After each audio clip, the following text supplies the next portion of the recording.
बिस्मिल्लाहिर्रहमानिर्रहीम, अस्सलाम वालेकुम। मैं हुसैन इकबाल हूँ, आप मेरे यूट्यूब चैनल देख रहे हैं। तो जनाब, जिस तरह से खबरें आ रही थी कि सुप्रीम कोर्ट पर पार्लियामेंट की जानिब से एक और हमले की जो है वो तैयारी की जा रही है, एक और साजिश बिल्कुल तैयार है, जिसका इशारा कल इमरान खान साहब ने अपनी गुफ्तगू में भी दिया। और उन्होंने कहा कि या तो काजी फायज ईसा साहब को एक्सटेंशन देने की कोशिश की जा रही है हुकूमत की जानिब से, और दूसरा जो सीनियोरिटी का असूल है सुप्रीम कोर्ट में, कि सीनियोरिटी के हवाले से सुप्रीम कोर्ट का जो अगला चीफ जस्टिस है वो आता है, उसको भी बाईपास किया जाएगा। और फिर एजाज सैयद साहब की वो खबर के जनाब एक आइनी मसवदा तैयार कर लिया गया, जिसके तहत जो है वो हुकूमत अब सुप्रीम कोर्ट पर हमला करेगी। जस्टिस मंसूर शाह साहब को जो है वो चीफ जस्टिस बनने से या तो उनके चीफ जस्टिस बनने में रुकावटें डाली जाएंगी, या काजी फायज ईसा साहब की जो है वो मुद्दत में तोसी की जाएगी।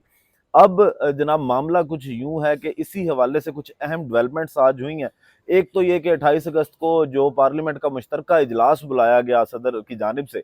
उसके बाद बहुत सी कयास सराइयाँ सामने आनी शुरू हुई, और उसमें सबसे ऊपर जो बात हुई वो फिर एजाज सैयद साहब की खबर को उससे रिलेट किया गया कि जनाब, वो मामला कि जजेस की मुद्दत में तोसी या फिर जजेस की जो सीनियोरिटी वाला असूल है उसको तोड़ने के लिए जो आइनी मसवदा है या जो बिल है वो लेके आया जाएगा इस मुश्तरका इजलास में। एक बात तो ये कि मुश्तरका इजलास में पार्लियामेंट के कोई भी आइनी तरमीम जो है वो नहीं हो सकती। इसके लिए दोनों जो हाउस हैं, पार्लियामेंट, मतलब अगर नेशनल असम्बली की बात करें, उसका अलहदा से इजलास, और वहाँ से दो तिहाई अक्सरियत की ज़रूरत है। और उसके बाद सेनेट की अगर बात करें तो फिर वो बिल सेनेट में भी दो तिहाई अक्सरियत से जो है वो मंजूर होना अलहदा से ज़रूरी है। मुश्तरका इजलास में इस तरह का एजेंडा जो है वो नहीं हो सकता। अब अगर बात करें आज की बड़ी डेवलपमेंट की, तो एक तो ये इजलास बुलाया गया, जिसके बाद बहुत सी जो कयास रही हैं वो आई, और अफवाहों ने जो है वो जन्म लिया, जिसपे हुकूमत की जानिब से भी ये कहा गया है अब, और तारड़ साहब ने इस चीज़ को क्लियर किया कि जनाब, जजेस के हवाले से या उनकी मुद्दत में तोसी के हवाले से कोई भी बिल जो है वो नेशनल असम्बली इस मुश्तरका इजलास में नहीं पेश किया जाएगा। कुछ पुराने बिल जो अभी तक मंजूर नहीं हुए, उनके मंजूरी के हवाले से जनाब कार्रवाई होगी। अब अगर बात करें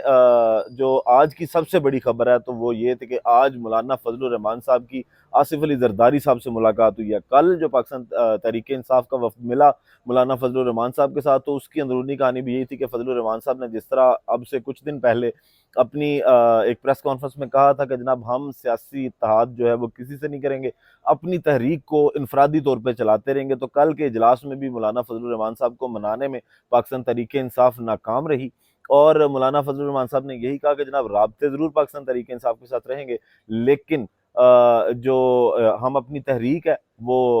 इनफरादी तौर पर चलाएंगे, सियासी इत्तेहाद का हिस्सा नहीं बनेंगे। फिर इसके बाद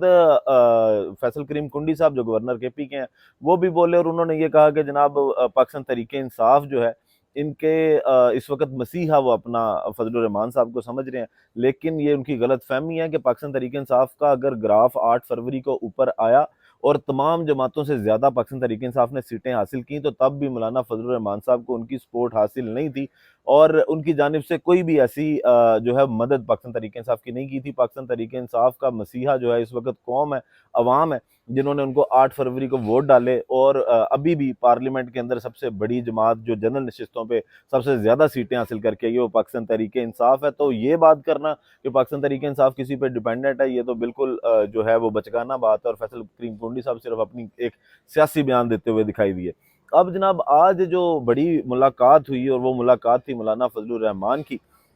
आसिफ अली जरदारी साहब के साथ, कि आसिफ अली जरदारी साहब खुद चल के मौलाना फजलुर रहमान साहब से मिलने गए, और वहाँ पे मौलाना फजलुर रहमान साहब ने जो है वो अपने गिले शिकवे सारे पूरे किए, और उन्होंने कहा कि जनाब, आपने मुझे इंतखाबात में इस काबिल नहीं छोड़ा कि मैं जो है वो आपके साथ मिल सकूं या मैं आपके साथ डिनर कर सकूं। जब आसिफ अली जरदारी साहब ने जो है वो उनको डिनर की दावत दी, फिर आसिफ अली जरदारी साहब ने उनके शिकवों को दूर करने के लिए ये कहा कि जनाब, अब मैं खुद चल के आपके पास आ गया हूँ, तो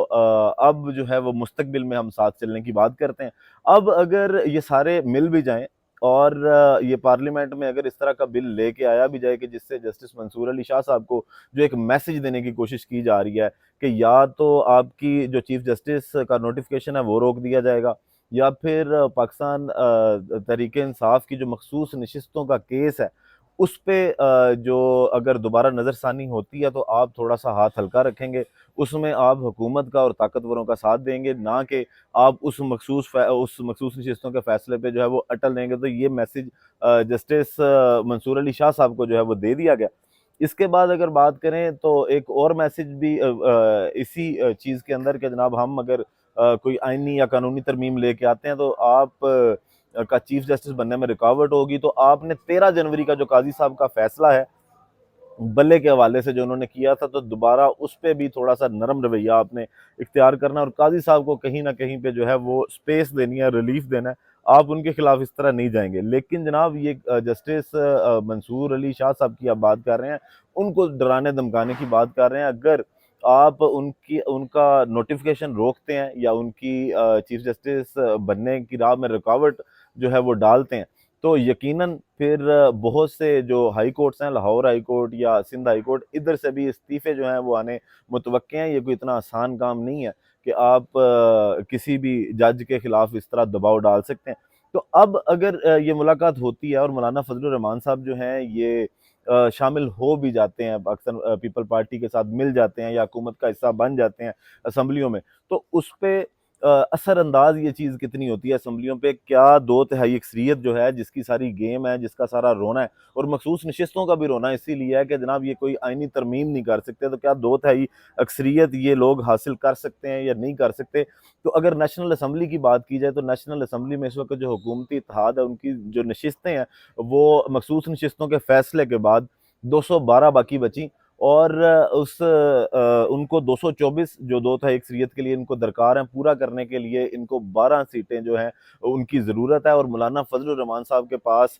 कौमी असम्बली की जो उनकी पार्टी के पास नशिस्तें हैं वो 8 नशिस्तें हैं और अगर 212 में वो 8 शामिल हो भी जाती हैं तो फिर भी 4 सीटें मजीद दरकार हैं पाकिस्तान मुस्लिम लीग नून को और इस इत्तेहादी हुकूमत को कि वो कोई आइनी तरमीम जो है वो